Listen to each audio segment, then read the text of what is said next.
Welcome to English Story 2 Day. Don't forget like and subscribe. My name is Nora. I am 27 years old. I live in a small village in Canada. When I was a little girl, I dreamed of a simple and happy life. I wanted to grow up, find a good man, get married, have children, and live in a small, cozy house. I thought life would be simple if there was love.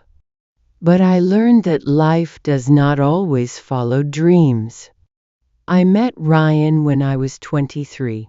He was 26. Ryan was tall and had black hair and green eyes. He had a soft laugh and he liked to make jokes.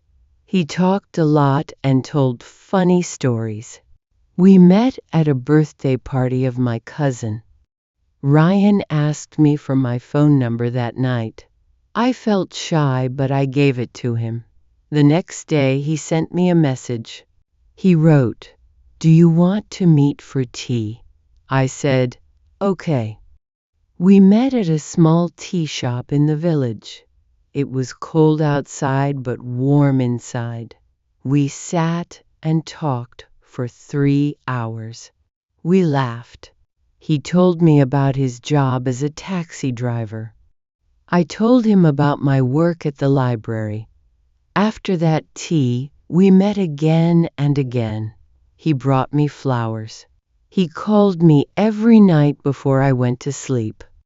After 2 months, I felt I was falling in love. After 3 months, I told him, "I love you." He smiled and said, "I love you too, Nora." I felt so happy. We were together for a year. I did not have much money because the library did not pay much, and Ryan did not earn much either. But I did not care. I thought love was enough. One morning, when I was getting ready for work, I felt very sick. I thought maybe I ate bad food. The next day, I felt sick again. My best friend Hannah came to see me. She said, "Nora, maybe you are going to have a baby." I laughed. "No, Hannah, I don't think so." But in my heart, I was not so sure. I went to the small store and bought a test. I did the test in my bathroom. I waited and waited. When I looked at it, my hands started to shake. It said positive. I sat on the floor. I was going to have a baby. That evening, I went to Ryan's small house. He opened the door and smiled. I did not smile. He looked at me and asked, "What happened?" I said, "I have news. I am pregnant." Ryan became very quiet. He sat down. He looked at the floor. Then he asked, "Are you sure?" I said yes. He did not smile. He stood up and walked to the window. He did not look at me. He said, "This is not a good time, Nora. I am not ready to be a father." His words felt like ice in my heart. I said, "But we love each other." He did not say anything. He just said, "I need time." That night he did not hug me. I could not sleep. Next morning he left early. He said, "See you later." But I knew it was not true. After that day, Ryan did not call me.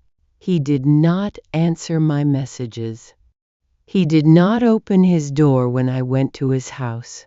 One day, I sent him a last message.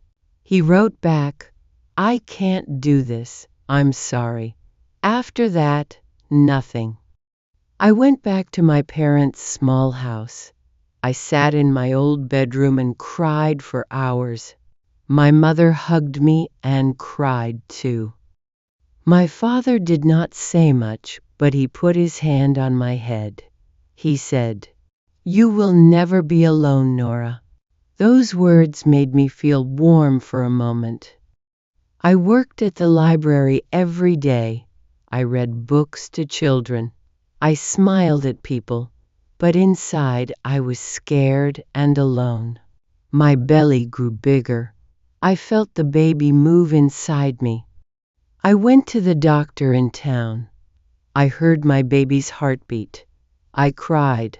I bought small baby clothes.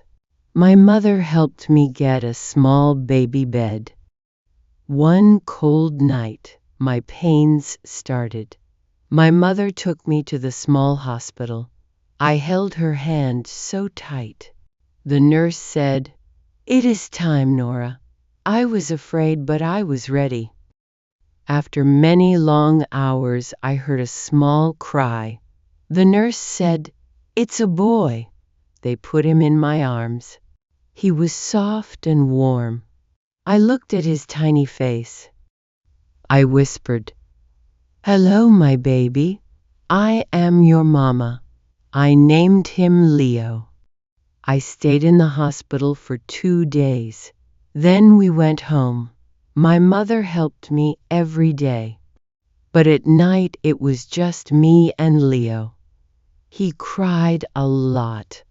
I was so tired. Sometimes I cried too. But when I looked at him, I felt strong.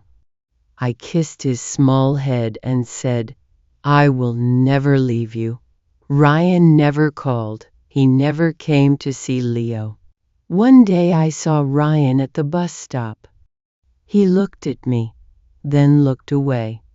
He did not say a word. I wanted to scream, "This is your son!" But I stayed quiet. I held Leo in my arms and walked away. When Leo was 6 months old, I went back to work at the library. My mother stayed with Leo when I worked. I missed him every minute. At the library, I put books on shelves. I smiled at children. But my feet hurt. My back hurt. But I did not stop. Sometimes Leo got sick. I stayed awake all night. I gave him warm water.